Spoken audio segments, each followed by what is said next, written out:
Mga kababayan, kamusta po? Si Kamanong po inyong lingkod ay nagbabalik po muli dito po sa Tambayan Makabayan at tayo po'y magkomentuhan mga kababayan. Magumpisa na po tayo. Komentuhan po natin, humingi po ng paumanhin o humingi ng sorry.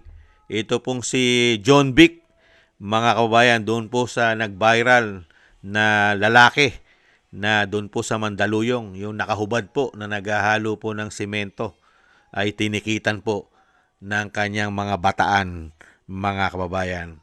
Pakinggan po natin ang paghingi raw po ng tawad ni John Vic, mga kababayan. Leia, ano ang dahilan ng paghingi ng paumanhin ni Secretary Remulla sa naturang individual?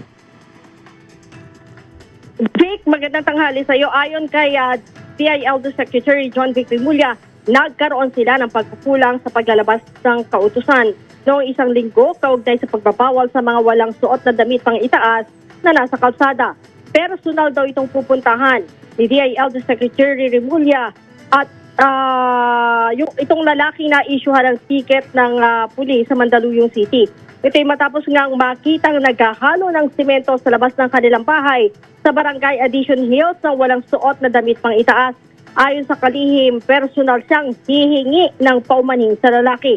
Inamin din ng kalihim na nagkaroon ng pagkukulang sa malinaw na pagpapatupad ng Safer Cities Initiative na layunin lamang ay mapanatili ang kaayusan at katahimikan sa mga lansangan. Unang-una may nakita akong feedback sa social media na may umangal taga Barangay Addition Hills na naghahalo lang ng simento at siya'y inaresto. Ako ba'y humihingi ng paumanhin at pupuntahan ko po siya sa mga susunod na araw at sabihin ko na at ako na po ang hihingi ng paumanhin. It was my fault that I did not give clearer instructions on how to do the Safer Cities Initiative. Nagkulang po ako ron. Samantala, nagsasagawa ng Command Conference ng Philippine National Police upang linawin ang mga limitasyon at tamang implementasyon ng programa. Ayon pa sa kalihim, ipapahayag nila ang mas malinaw na alituntunin upang maiwasan ang kahalintulad na insidente sa mga hinaharap. Bimbira, mga kababayan. Hindi naman po yan ang problema ng bansa. Yan po ba ang problema ng bansa, mga kababayan? Yung nakahubad, lalong-lalo kung nagtatrabaho. Pwede, pwede mong gawin yan sa gabi. Implement mo sa gabi. Pwede naman sa gabi. Na bawal na nakahubad. Hindi po ba? Pero pagka ganyang araw, sobrang init. Napakainit. Tapos nagtatrabaho yung kababayan natin, uhulihin mo. Ikaw ba naman maghalo ng semento? Napakainit maghapon. Hindi ka ba naman mainitan nun? Ano ba ang gustong palabasin po ng pamahalaan, mga kababayan? Yung sinasabi pong magiging safe po ba ang taong bayan kung may damit? Safe po ba ang taong bayan? At ito po ba ay makakatulong sa ating bansa? Hindi po ba ang dapat trabahuhin yung problema ng bansa? Kaya nga po nakapagtataka itong gobyerno natin ngayon, mga kababayan. Ang problema ng bansa ay pulburon, korupsyon, pulburon, kahirapan, korupsyon. Hindi po yung mga kalalakihan nakahubad ang problema ng bansa. Hindi mo pa nga nasusolusyonan yung problema ng bansa. Hindi ba, John Vic? Ito problema ng bansa eh. Noong panahon ni dating Pangulong Duterte, nagkaroon po ng disiplina yan. Ang mga kababayan natin na disiplina. At hindi po tinutukan ni dating Pangulong Duterte ang mga nakahubad, mga walang t-shirt. Ang tinutukan po ni dating Pangulong Duterte yung malalim na problema ng bansa. Pulburon! Hindi po ba? Pero pagdating po ngayon na nagkaroon po tayo ng presidente na tinatawag na bangag, ang tinututukan na po ngayon ay yung mga kababayan nating walang damit, nakahubad, wala na po ang pulburon. Ito po mga kababayan, nung pumasok po sila, yan na po nangyari sa ating bansa.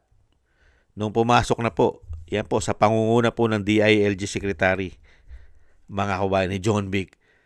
Nung panahon po, from war on drugs o war on pulburon ni dating Pangulong Duterte ay napunta na po tayo sa war on topless ng DILG Secretary na si John Vic. Nakita nyo po, from war on drugs ni dating Pangulong Duterte, ang ipinalit na po, war on topless, mga kababayan. Makapagpapatino po ba yan? At magkakaroon po ba ng safety ang taong bayan dyan? Kaya nga maling-mali eh. Sobrang hirap po ang pinagdadanasan po ng taong bayan. Tayo po. Sobrang hirap. Grabe ang korupsyon. Korupsyon dapat ang iniimbestigahan ng mga hindot na ito. Korupsyon at pagsugpo sa pulburon. Hindi po ba? Hindi po pagsugpo sa topless. Mga kababayan natin, init na init. Lalong-lalo kung nagtatrabaho. Hindi po ba? At yan naman pong kababayan natin hinuli na yan. Doon po sa looban nila yan. Hindi naman po sa main road. Nakahubad yan. Hindi po ba? Doon po sa mismong bahay niya. Doon po sa looban. Parang iskinita. Mga kababayan. Yung kababayan natin, kaya nga nag-viral yan eh. Ibang klase.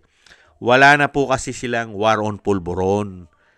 Mga kababayan. Kaya nga po, sa ating bansa, safe na yata ngayon sa panahon nila. Ang gumagamit po ng pulburon, safe. Pero po ang nakatopless, hindi safe. Baliktad na po ngayon sa ating bansa. Kaya nga po laganap na naman ang krimen. Nakawan, holdapan. Pero nakatutok lang po itong mga hindot na ito, di umano. Yan, programa nila. Tapos ngayon, i-implement nyo, hihingi kayo na sorry ngayon. Hihingi nyo na sorry dahil hindi kayo nakaintindihan para sa pag-implement ng iyong utos. Hindi po ba? Kaya napakarami pong ginagawang kapalpakan at hindi kapakipakinabang sa taong bayan. Katulad po ngayon, dapat ang inuhuli ninyo at ang iniimbestigahan nyo yung mga nagpapahirap sa taong bayan, mga overpricing. Di ba? Dapat yan ang ginagalugad ninyo. Yung nagsasamantala sa kahirapan at ginagamit ang giyera. Ubod ng taas. Wala bang investigasyon dyan? John Vic, hindi ba kikilos? Mga negosyante, pinagsasamantalahan ang giyera. Lalo na ang kahirapan ng taong bayan. Grabe na. Wala bang investigasyon? Mas priority nyo pa ang mga nakahubad? Ayaw nyo man lang tulungan ang taong bayan sa dami ng problema. Kahirapan. Nahandyan pa ang mga addictus. Mga gumagamit ng pulburon na nagpapahirap sa taong bayan. Hindi po ba? Unbelievable. Kaya diyan mo makikita ang talagang tunay na paglilingkod eh. Ibang-iba sa tunay na paglilingkod at alam ng dating Pangulong Duterte ang problema ng bansa. Kung ano ang nagpapahirap at nagbibigay ng malalim na problema sa bansa ay yun ang sinusolusyonan niya. Pero sa panahon ngayon, nakita niyo po, ang layo-layo ng diferensya sa pagsolusyon sa problema ng bansa, lalong-lalo sa field. Di po ba? Katulad po nito. Hawak niya ang kapulisan, DILG Secretary ka. Hindi mo man lang tutukan o utusan ang mga kapulisan na maging masipag sa pagre-raid. Araw-arawin, gabi-gabi, mag-raid para mabigyan ng proteksyon ng matitinong mga Pilipino sa ating mga barangay, sa ating mga syudad para sa paglaban at pagsugpo sa illegal na pulburon. Hindi po ba? Kaya lang ang tanong natin, baka hindi kaya pinagkakakitaan nyo rin yan? Di umano? Kaya imbis na sa war on pulburon kayo tumutok, natuto kayo sa topless, sa mga nakahubad. Unbelievable. Ngayon, personal ka pang hihingi ng tawad. Marami kayong hihingi ng tawad kung sa paghingi lang po ng tawad. Mga kababayan, 4 na taon, na ganito lang ang ibinigay niyong serbisyo sa amin. Napakarami niyong ihingi ng tawad. At lalong-lalo na yung ginawa niyo pang sabuatan na hindi makakalimutan ng taong bayan, yung sabwatang ginawa ninyo, di umano, sa pagpapatapon ninyo sa isang dating Pangulo na bukas ang ating judicial, ang ating korte, ni hindi man lang nyo dinala sa korte ng ating bansa. Diniretso nyo na. Villamor Air Base, airport, Villamor Air Base, tapos eroplano, diretso na sa Netherlands, sa Dahig. Yan ang hindi maipapatawad at napakalabong mapatawad kayo niyan. Kahit humingi kayo ng tawad sa taong bayan at sa pamilya Duterte, kailangan yung panagutan yan. Yung ginawa nyo sa buwatan, hindi kaya nakapatawaran yan. Yung paghihirap na ginagawa, yung paghihirap na nadadanasan ni dating Pangulong Duterte, na siya lang ang nagbigay ng kapayapaan ng mahigit 6 na taon sa mga normal at matitinong tao. At nagkaroon ng takot ang mga adiktus at mga pulburon lord. Lalong-lalo ang mga korap na politiko, 6 na taon na nagkaroon ng takot. Hindi katulad ngayon na walang investigasyon. Meron man investigasyon, nagtatakipan pa. Hindi ba? Kailangan pagtakpan pagka boss, kaalyado. Hindi po ba? John Vic, napakahusay ng ginagawa niyong paglilingkod sa bayan. Ibang klase kayo. Hindi kayo makakalimutan ng taong bayan hanggang hindi kayo nananagot sa mga pinaggagawa ninyo di umano sa mga Pilipino at sa pamilya Duterte. Hindi lang ang paghingi ng tawad diyan sa tao na kababayan natin na naghahalo ng simento na tinikitan nyo. Napakarami pa na mapinaggagawa ninyo ng inyong administrasyon. Di umano, hindi sapat ang pagpapatawad. Hindi po ba? Kailangan ay kaparusahan, mga kababayan. Yan po, mga kababayan, ang isang napaagaling na sekretary ng DILG na si Boy Taples. Ang pagsugpo sa pulburon ay pinalitan na po yata ng Taples, mga kababayan. Muli po, maraming salamat po sa nagusto po natin tambayan, mga kabayan, sa YouTube at TikTok. At ganoon din po sa ating mga subscribers at patuloy na nagsusubscribe. At siyempre po sa mga nagko-comment, like, share, and subscribe. Mabuhay po kayo. Thank you po. Shoutout po sa inyo lahat. At shoutout din po sa mga nagbibigay po ng tulong at biyaya. Shoutout po.